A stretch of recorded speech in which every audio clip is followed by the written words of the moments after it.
소나기가 우두둑 한 차례 지나간 후에 떨어진 나뭇가지 밑에 번데기를 보면서 지나가는 개미가 있었습니다.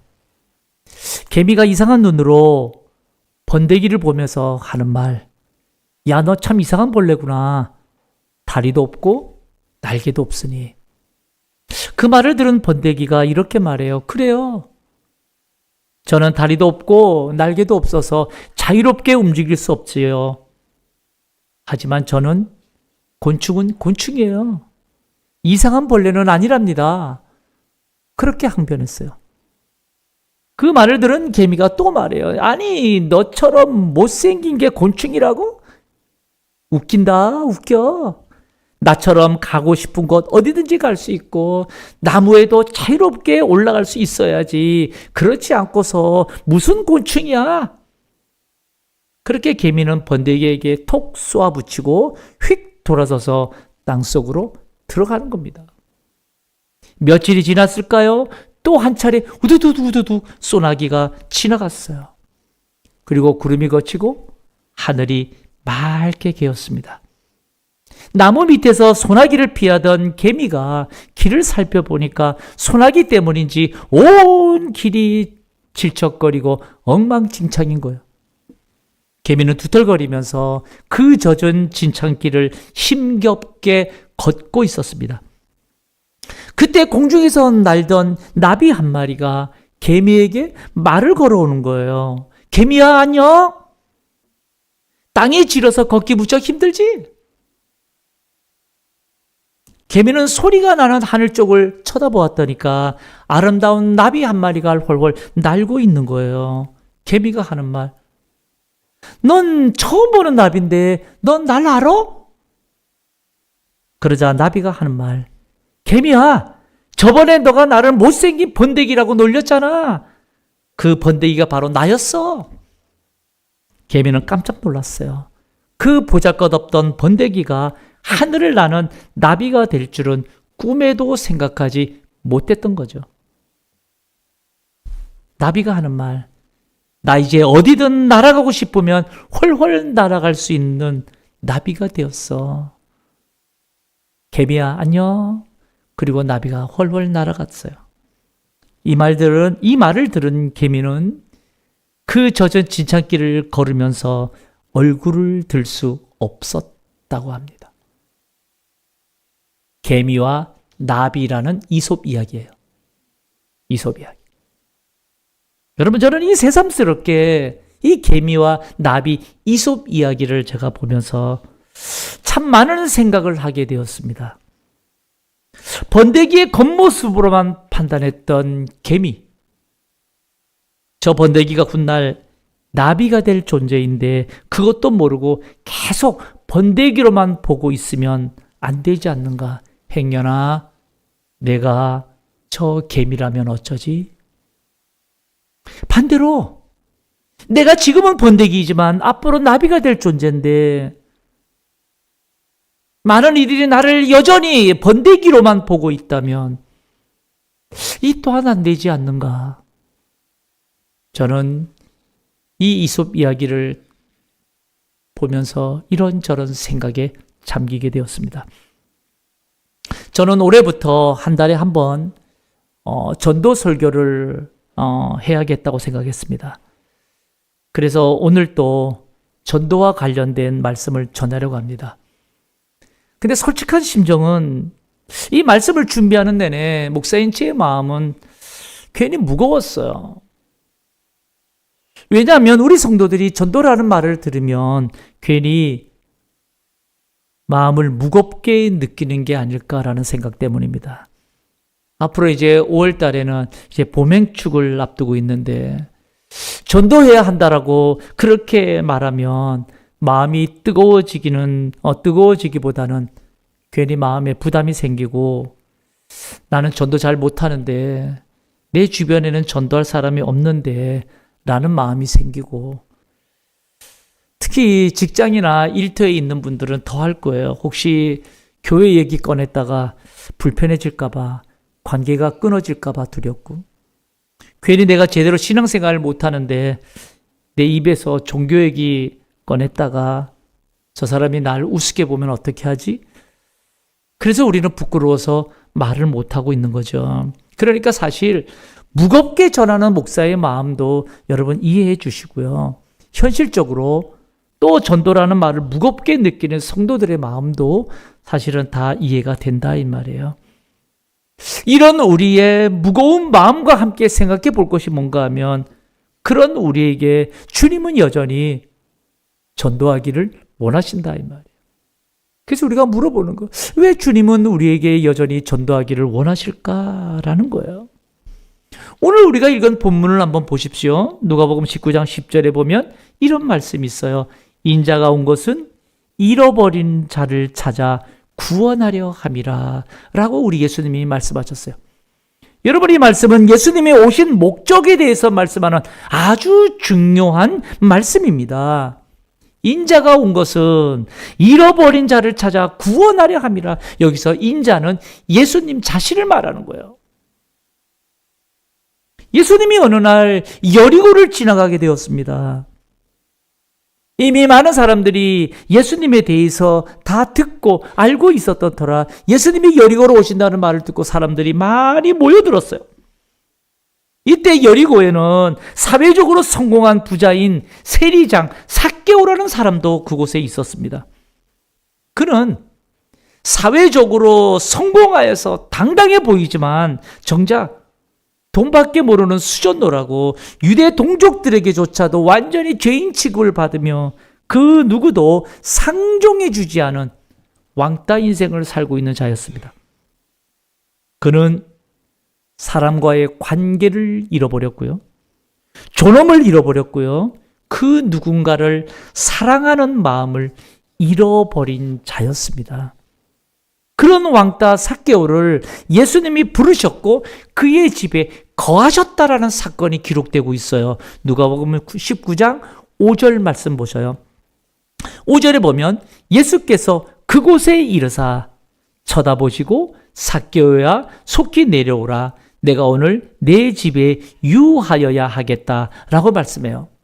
문제는 그렇게 예수님이 삭개오의 집에 들어가셔서 거기에 유하시면서 함께 식사를 나누며 교제를 나누셨는데 그것을 본 사람들은 수군거리며 비난하며 정죄하기 시작했다 이 말이야. 아니 저 예수가 저 죄인의 집에 들어가서 저 수전노 삭개오의 집에 들어가서 먹고 마신다. 야 정말 웃긴다. 얼마나 비아냥거리며 정죄했는지 모릅니다.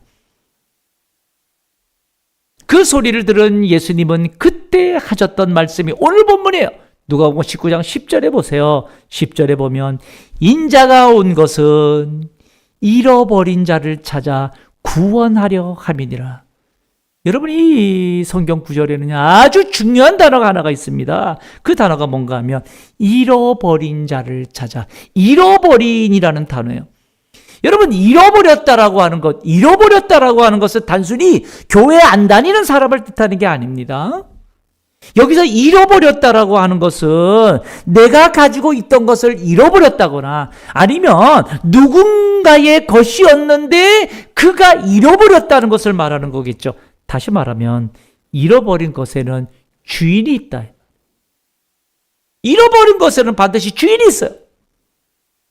그런데 오늘 성경은 그 주인이신 예수님이, 그 주인이신 하나님이 삭개오에게 온 것은 바로 주께서 잃어버린 자를 찾아서 구원하려고 예수님이 오셨다는 거예요. 삭개오. 성도 여러분, 당시의 세리장 삭개오와는 그 누구도 상종하지 않았어요. 상종하지 않았어요. 마치 보잘것없는 번데기를 보듯이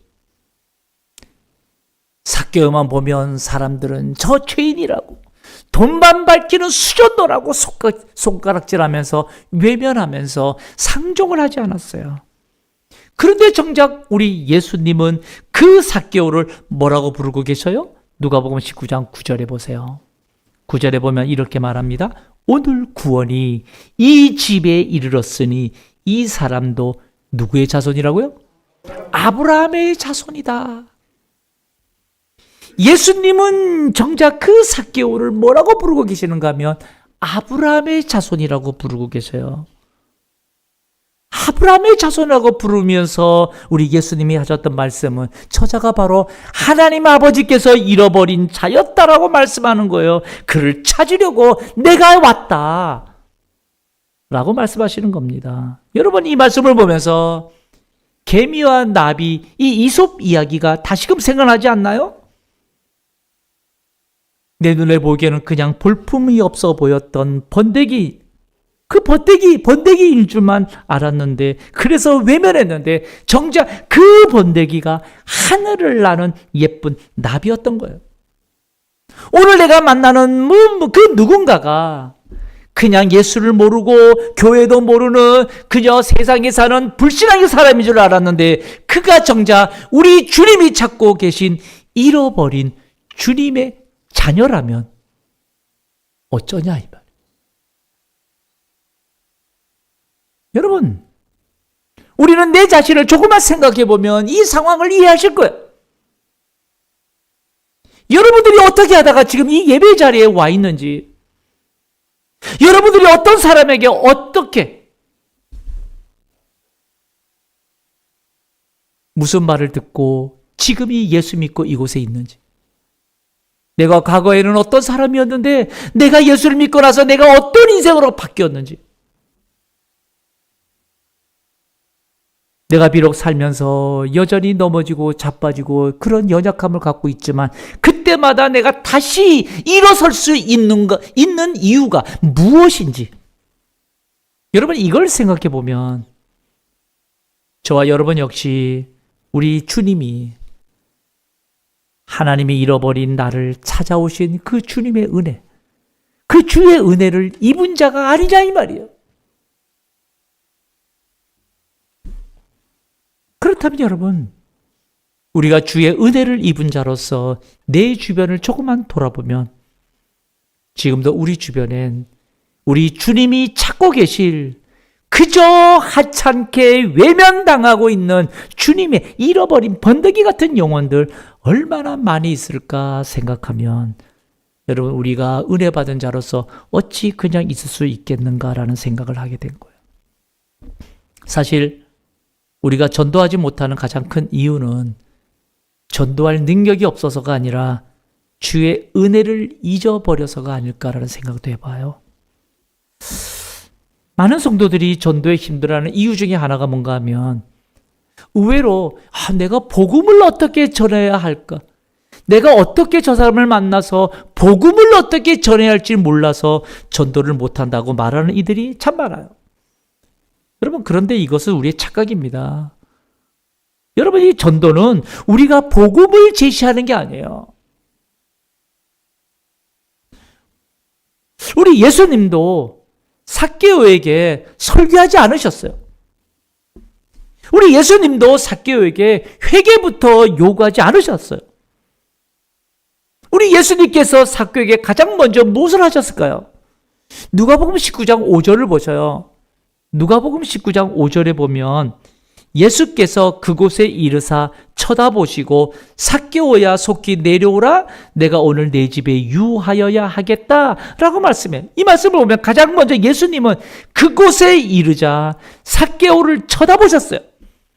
아무도 그에게 시선을 주지 않던 그 인생에게 예수님은 오히려 당신의 시선을 삭개오에게 주셨어요. 그리고 그의 이름을 불러주셨어요. 그리고 그와 함께 있기를 선택하셨어요. 여러분, 이것을 보면서 우리 역시 이렇게 다가가야 됩니다. 이렇게 다가가야 돼요.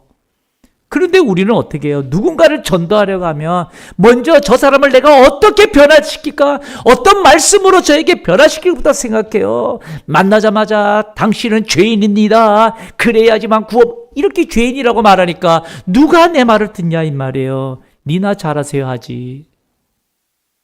전도는 여러분, 상대를 바꾸려는 시도가 아니라 하나님이 일하시도록 내가 그의 곁에 함께 있어주는 섬김의 순종에서부터 출발해요.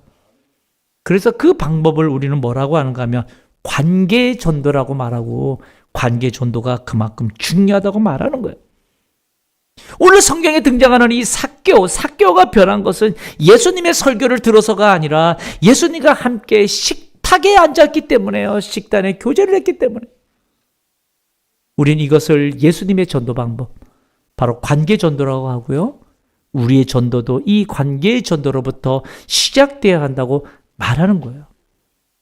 누군가의 이야기를 끝까지 들어주는 자리, 비난이나 판단 없이 마냥 함께 커피를 마시는 자리, 실패하고 좌절한 자 곁에 그냥 친구 되어서 그 옆에서 그냥 있어주는 자리, 그 자리에 내가 있어주는 그 관계의 토양이 바로 전도의 시작이 되겠죠. 그래서 여러분, 어떤 책에 보니까 관계 전도의 실제 방법 6단계가 있다고 해요. 관계 전도의 실제 방법의 6단계 중에 첫 단계가 뭔가 하면 관계 맺기라는 단어예요. 관계 맺기라는 이 단계인데, 이때는 교회 이야기 꺼내지 않아도 된대요. 그냥 자주 만나고 자연스러운 분위기를 만들고 그냥 부담 없이 만나는 것이 목적이에요. 아, 저 사람이 나에게 전도하려고 하는구나, 이런 걸 뉘앙스를 보이는 게 아니라 그냥 인사하고 자연스럽게 만나고 내 이웃을, 또 직장 동료를, 자녀, 친구, 또 부모, 또 동호회들, 이런 사람들을 만날 때마다 그냥 자연스럽게 부담 없이 만나는 거예요. 그런 관계 맺기가 되면 두 번째 단계는 뭔가 하면 그 사람과 만나면서 경청해 주는 거예요. 경청해 주. 어떤 말을 할 때 경청한다는 게 쉽지 않아요. 그런데 조언하지 말고 판단하지 말고 고치려고 하지 말라, 이 말이에요. 여러분, 내 자식도 내 마음대로 됩니까? 근데 이상하게 사람들 만나면 고치려고 해요. 이거 잘못됐어. 이건 요렇게 안 된다, 이 말이에요. 경청이라고 하는 것은 듣는 거예요, 듣는 거. 그래서 여러분, 경청의 최고의 언어가 뭔지 아세요? 이야기를 했을 때, 아, 그랬군요. 그랬군요. 아, 그 마음 이해돼요. 이런 관계 속에서 우리 삶이 유지가 돼야 돼요. 그러고 나면 세 번째 단계가 뭔가 하면 공감과 동행하는 단계가 돼야 된다는 거예요. 어떤 사람이 아픔을 이야기하면 그 아픔을 줄이려고 하지 말고 함께 아파해 주는 거예요. 그게 공감이에요. 여러분, 신앙은 정답이 아닙니다. 함께 걷는 거예요. 근데 꼭 어떤 어려움이 있어서, 아이고, 권사님, 나는 이렇게 좀 어려움이 있었어요. 내 오늘 이런 갈등이 있었어요. 그럼 그 말 듣고, 그랬구나, 참 힘들었겠구나, 이게 아니라 기도하지 않아서 그래, 예배하지 않아서 그래, 요즘 신앙에 조금 멀어졌지? 하나님이 싫어하셔.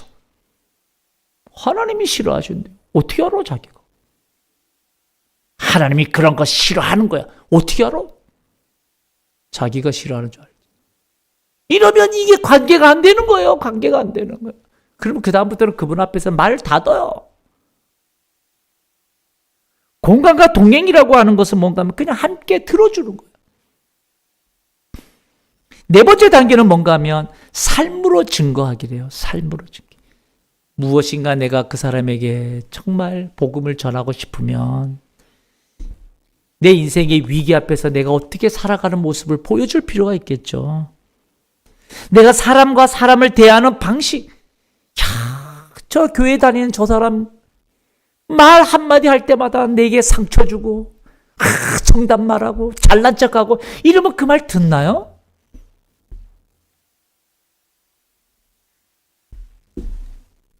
여러분, 우리가 삶으로 증거하는 것이 정말 가장 강력한 전도 메시지예요. 그렇게 또 다섯 번째 단계가 있습니다.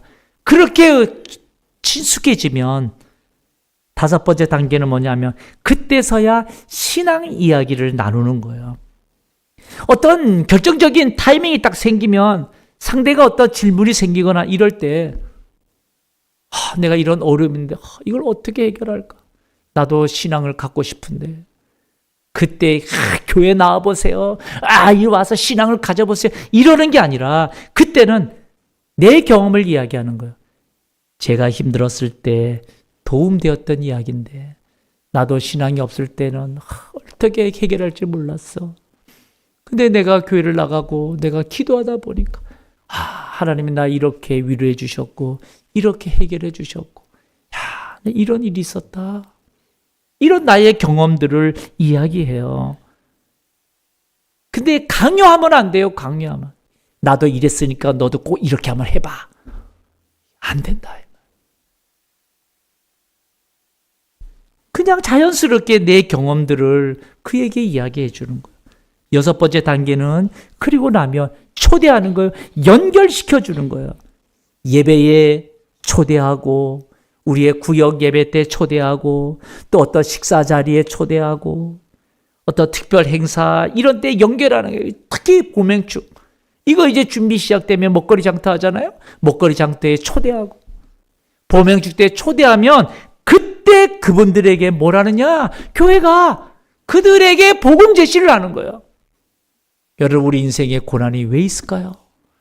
왜 삶은 자꾸만 늙어갈까요? 우리에게는 왜 죽음이라는 반드시 한 번은 거쳐야 되는 죽음이 우리에게 왔을까요? 성경은 그것을 죄라고 말하는데 이러면서 복음 제시를 교회에서 하면 되는 거예요. 그러니 여러분 꼭 기억하세요. 예수님은 지금도 잃어버린 자를 찾아서 오셨다는 거예요. 그런데 그 하나님의 잃어버린 자가 누구였는가 하면 저와 여러분이었어요. 그래서 여러분이 지금 인생에 예배하며 사는 인생 된 거예요. 지금은 너나 나나 똑같을지 몰라도 아니요. 우리가 훗날 우리가 하나님 앞에 섰을 때는 예배하며 산 인생 여러분 하나님 앞에서 서면 다르다 이 말이에요. 이게 얼마나 복된 인생인지 몰라요. 그런데 나도 하나님의 잃어버린 것이었는데 하나님이 나를 찾기 위해서 우리 주님이 이 땅에 오셨어요. 그래서 주님 앞에 나아간 거예요. 그렇다면 하나님의 잃어버린 한 사람 내 주변에 없다고 단정 지을 게 아니라 지금도 잃어버린 자를 찾으시는 주님의 마음을 그 헤아려서 어딘가에 있을 그 한 사람을 위해서 기도하면서 내 받은 은혜가 있잖아요. 그 은혜 나도 알려줘야 되겠다. 그렇게 결단이 필요하다. 그럴 때 내가 주님으로 인해서 내가 오늘 살아있듯이 내가 누군가에게 다가갈 때 그 사람이 주님으로 인해서 기쁨을 얻는 나비가 된다. 꼭 기억하시고 여러분들의 하루하루 삶이 진정 가치 있고 의미 있는 삶을 살려면 하나님의 잃어버린 양을 내 삶에서 찾아가는 귀한 성도들 다 되시길 주님의 이름으로 축복합니다.